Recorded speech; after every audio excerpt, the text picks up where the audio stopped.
What's up? I'm Dave, and this is the brand new Suunto Race, which Suunto calls the ultimate performance watch for racing and training. In their own wording, of course. The new Suunto Race is basically a clone of the Suunto Vertical, which is a watch that came out earlier this year, except for two major differences. There's actually a lot more than just two differences, but the two that stand out when you look at it from a high level will be the display between these two watches and the price. By the way, if you want to see my full in-depth review on the Suunto Vertical, I'll link it somewhere on the screen here in the description down below. You might find that review helpful for some context because, like I said, these two watches have a ton in common. And keep in mind, this is going to be sort of an initial review because I've only had this watch for a few days now, but I have learned a lot about this watch, wearing it for the past few days and taking it on a few different runs, that I wanted to make this video and share my findings with you. So let's jump back to those two major differences between the Suunto Vertical and the Suunto Race, the first one being the display. The Suunto Vertical featured an MIP transflective display, while the new Suunto Race, on the other hand, features a 1.43-inch AMOLED touch-enabled display that features super high resolution at 466 by 466, and it's very bright with 1,000 nits of brightness. As with all things, these two display types come with their pros and cons.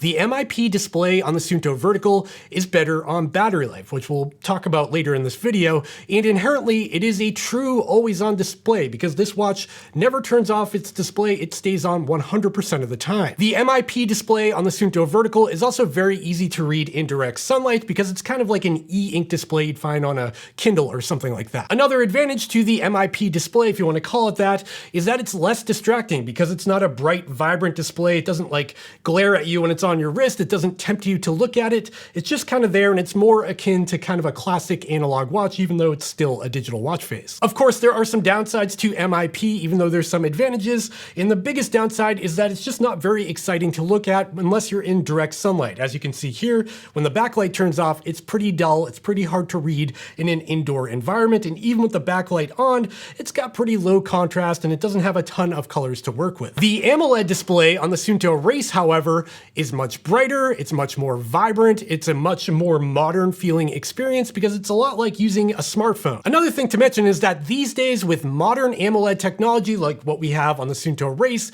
the sacrifices that we used to have to make to get a nice display on our watch no longer exist. For example, even in super bright conditions when I'm out running in direct sunlight and I glance down to see my pace on my wrist, it's not a problem on the Suunto Race because it's got 1,000 nits of brightness. I can still see it very easily even while running. Hey there, quick interruption. If you're enjoying this video or finding it helpful, I'd really appreciate it if you went down and gave me a thumbs up and subscribe to my channel so you don't miss more videos from me in the future. And while you're down there, if you're planning on picking up the Suunto Race or the Suunto Vertical or any other watch for that matter, check out the links in the description because they do help support this channel and they cost nothing extra to you. So you might as well use them. Okay. Back to the video. Now that we've talked about the display, because that's probably the most exciting feature about the Suunto Race compared to the Suunto Vertical, let's talk about the price because this gets a little bit weird. So jumping back to the Suunto Vertical, when this watch was released, it was available for $629 for the stainless steel version and $839 for the titanium version that I have here. Now, the Suunto Race, on the other hand, this watch with its AMOLED display has two options just like the Vertical. You can get the stainless steel version for $449 or the titanium version I have here for $549, which is $290 cheaper compared to the Suunto Vertical in the titanium option. This pricing between the Vertical and the Race struck me as being kind of odd. For example, if we look at the Garmin lineup, we've got the Garmin Fenix 7 Pro and the Garmin Epix PRO, and both those watches are nearly identical in just about every way except for their displays. And in that case, the Epix is always about $100 more than the MIP Fenix 7, but here it's $290 less for the AMOLED.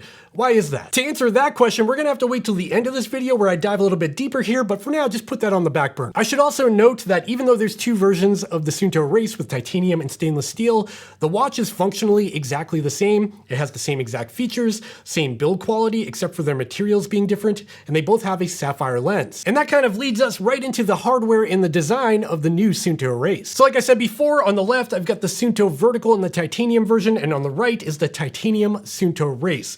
And as you can see, these two watches look pretty darn similar, although aesthetically, Suunto has made some minor tweaks to the Suunto Race to make it look just a little bit more modern. As you can see, the bezel on the Suunto Race is kind of tapered. It kind of leads into a smaller diameter on the front of the watch, and that does give off a more modern vibe as compared to the Suunto Vertical on the left here, which has more of a Oreo cookie shape. Let's quickly talk about build quality on the Suunto Race as compared to the Suunto Vertical.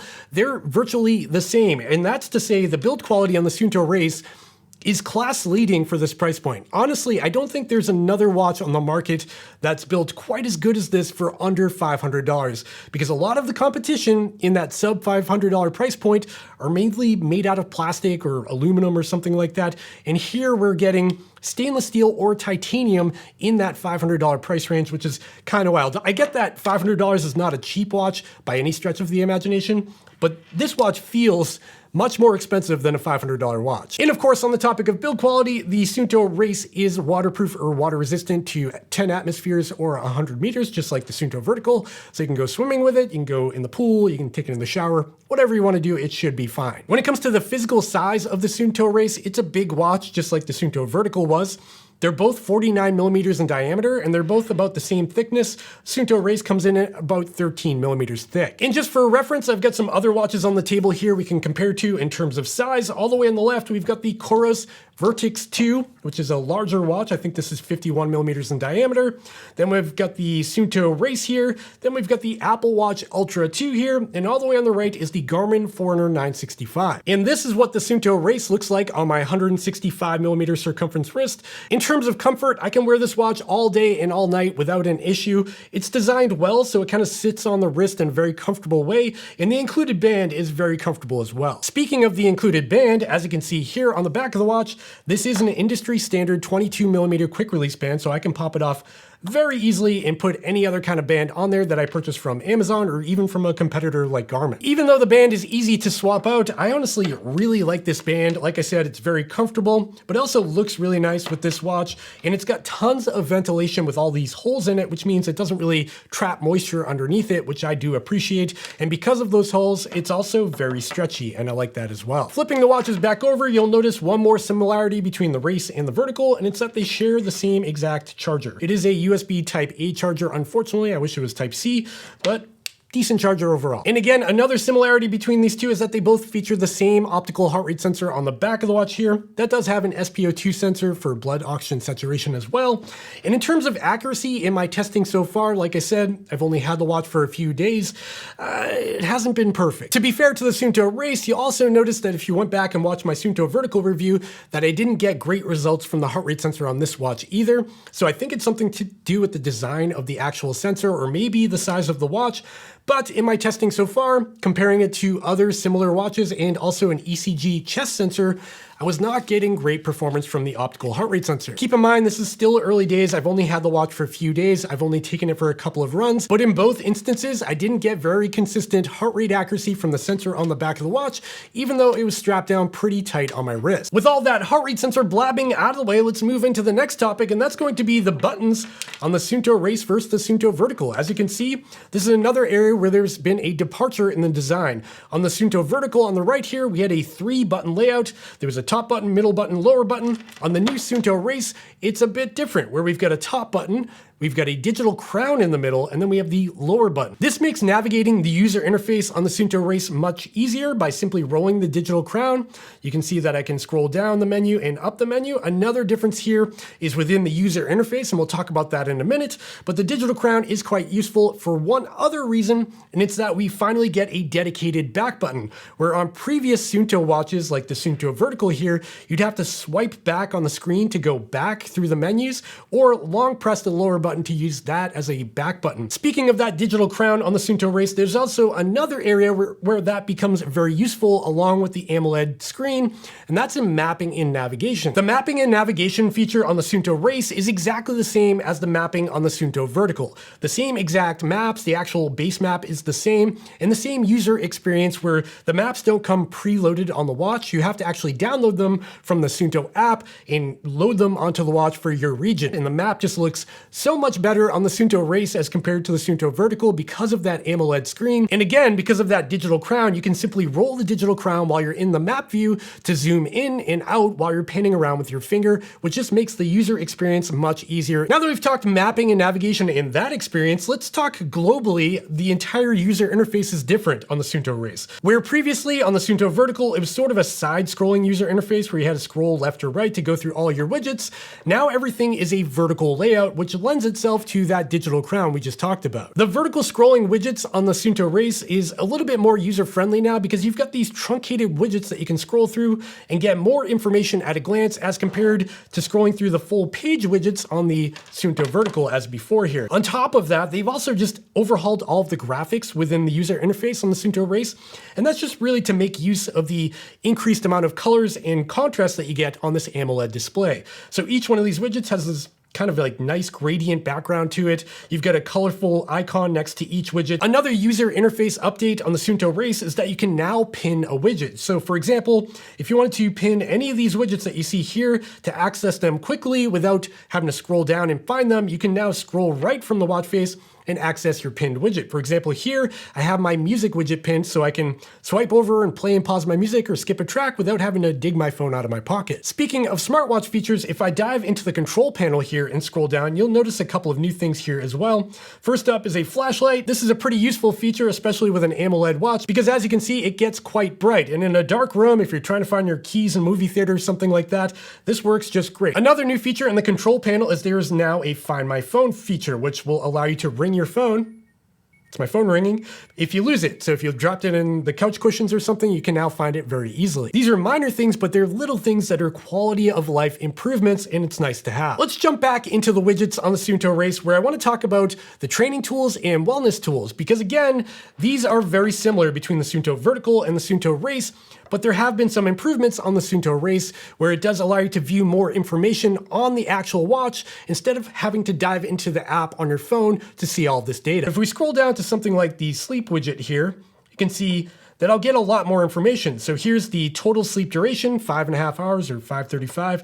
Not a great night last night, but if I scroll down, we'll get even more information like the average heart rate throughout the night, the minimum heart rate throughout the night, what time I fell asleep, what time I woke up, my blood oxygen saturation throughout the night, and the sleep stages, which previously were not available directly on the watch. Now you can view it right on the watch's screen to see how much deep sleep you got on your previous night. And again, when I scroll down to the training tools on the Suunto Race, that information is visible right on the watch, like my recovery training or TSB, my progress or CTL, my TSS score for the week or training load. That's all available right on the watch now, so I can view that at a glance without having to dive into the Suunto app on my phone. With all that said, let's dive into another new feature on the Suunto Race, and that's HRV Tracking. Heart rate variability, or HRV tracking, is a great way to track your training or even to identify if you're coming down with an illness or even if you had a few too many drinks the night before. The strange thing about HRV tracking on the Suunto Race is that by default, when you take this watch out of the box, it's actually turned off for some reason,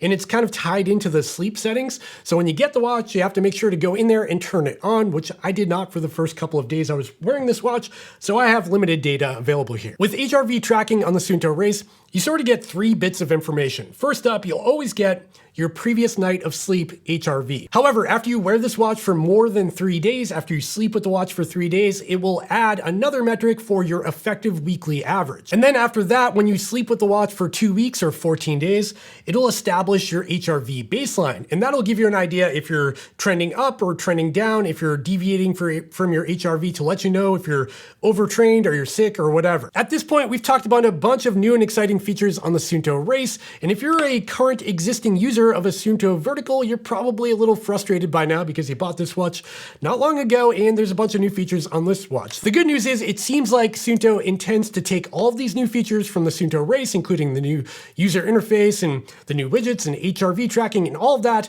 and it will be ported over to the Suunto Vertical eventually. I don't know the timeline on that or what features will or will not be ported over. All I know is that I'm pretty optimistic that they will keep the Suunto Vertical updated to be very similar to the Suunto Race, So there's that. Now that we've talked about the new user interface on the Suunto Race and all the new features, let's talk about some of the quirks I've identified while using this watch and what my user experience has been like so far. First of all, you can't palm the screen to turn the display off. And this is a feature that's available on a lot of the competition like Apple Watch or even a Garmin. Usually with a watch with an AMOLED display, you can simply palm the screen and it will go back to the watch face or turn the watch face off.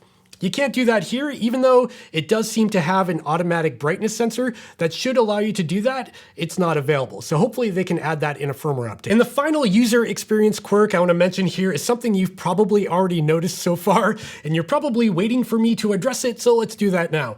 The lag. Now, unfortunately, the Suunto Race, just like the original Suunto Vertical here, has pretty significant lag when you're kind of scrolling throughout the user interface. I will say it's better than the Suunto Vertical. It's a little bit more fluid, but it doesn't feel like a modern day watch in some sense. And there seems to be certain actions that really trigger that lag, and I'm not sure why, but as you can see, if I dive into a widget and I quickly want to get out of it, it kind of takes a second for everything to come back to life. If I go into the sunset sunrise widget here, it's not too bad.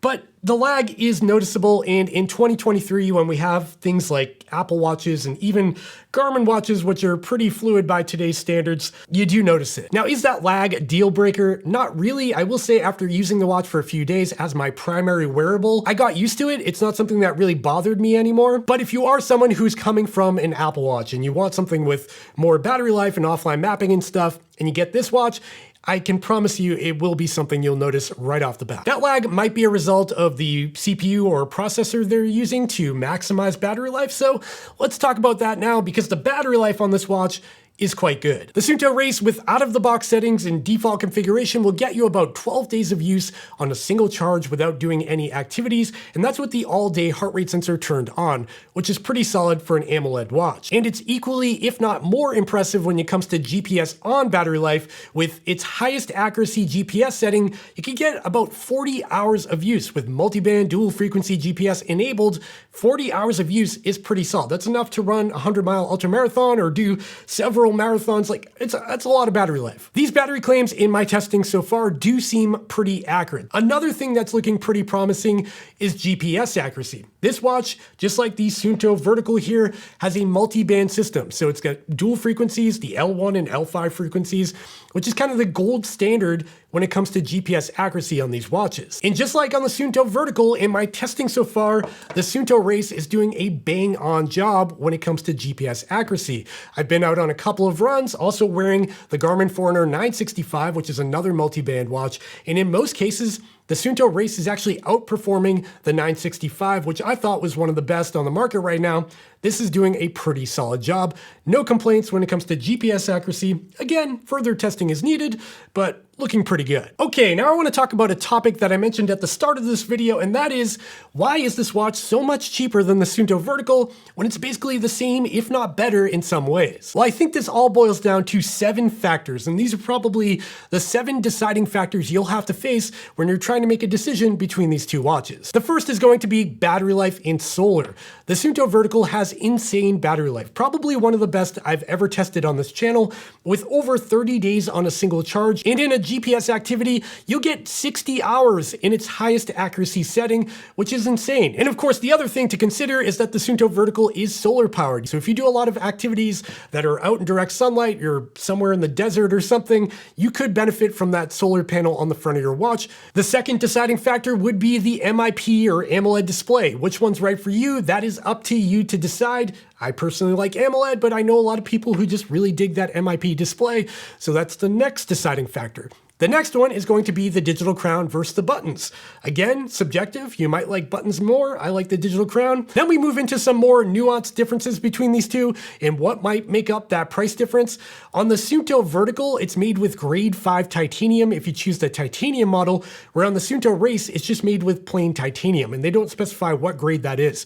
Does that matter to you? Probably not. And the final difference between these two, where you'd really have to read the fine print to notice, is where they're made and their environmental impact. The Suunto Vertical I have here, if you look really closely at the fine print, you're gonna see something that says made in Finland. If we flip over the Suunto Race on the other hand and look really closely right about there, you're gonna see that it says made in China. And because the Suunto Vertical is made in Finland, it's also manufactured using carbon compensated methods. Unfortunately, the Suunto Race is made in China, and you can have your own opinions on that, but I think the major difference here is that nowhere on Suunto's website are they advertising that this is carbon compensated. So it's unlikely they're doing anything to reduce the carbon footprint of this particular model, and that probably helps with their lower price point as well. That said, even though one of these is made in China and one is made in Finland, both of these are super high quality. They don't feel cheap in any way, and if you didn't see those words on the back of the watches, you would be hard pressed to tell them apart. Okay, it's that time in the video where I want to talk final thoughts and conclusions about the Suunto Race and who I think this watch is for after using it for a few days. I want to start this just by saying, again, this is a really impressive watch, and I keep saying it, but at this price point, there's nothing that can compete at a hardware level. The hardware of this watch is top-notch for the price point. I really like the build quality, the look, and the feel of the Suunto Race. It feels like a substantial thing in my hand. It's also kind of refreshing to see them put a sapphire lens on a watch that does not cost $1,000, and I feel like Garmin could take a note from that. Yes, I did find some quirky things with the user interface, and the optical heart rate sensor on this watch hasn't been amazing in my testing so far, but I am hopeful those are things that maybe could be fixed in firmware. I guess time will tell. And that leads us to the big question. Should you get one? Well, that's really up to you to decide. All I can do here is share my experience and opinion so far. I think if you're an existing Suunto user with an older watch, maybe a Suunto 9, you want some of these new features like the mapping and navigation and the great battery life, this is a good fit for you because you don't have to leave the ecosystem. I also think the Suunto Race is a good alternative to something like a Quirks watch. If you're interested in a Quirks watch, but you really wanted an AMOLED display for that bright, vibrant colors, the Suunto Race is kind of that. Even though it's not a Quirks, it still has great battery life and a lot of similar functionality. At the end of the day, even though there are some shortcomings, I'm pretty impressed with the Suunto Race, and I'm happy that they made this watch. I think the aggressive price point is something they absolutely needed to do in order to compete and get themselves back on the map with brands like Quirks increasing in popularity. But that's all just my opinion, and now I want to hear from you. Let me know in the comments down below if you're interested in the Suunto Race, if you're gonna pick one up, what feature sold you, what feature didn't sell you, are you gonna get the Suunto Vertical, are you gonna get a Quirks or a Garmin? Let me know in the comments down below. I would love to hear from you. And that's it, we did it. We made it to the end of this video, and if you're still watching this video, you probably enjoyed it. And if you did enjoy it, I would really appreciate it if you went down and gave me a thumbs up and subscribe to my channel so you don't miss more videos from me in the future. Also, if you're planning on picking up the Suunto Vertical or the Suunto Race or even a Quirks watch or a Garmin watch that I mentioned in this video, I'll have everything linked in the description down below. And those links do help support this channel, but they cost nothing extra to you, so you might as well use them. And of course, while you're down there checking out the product links, don't forget to check out the other links over to my podcast that I try to do on a weekly basis, the merch store you can buy a Chase the Summit trucker hat, and my Instagram and all those other things where you can follow me and add me and whatever the kids do. Okay, that's it for me. See you next time. Bye.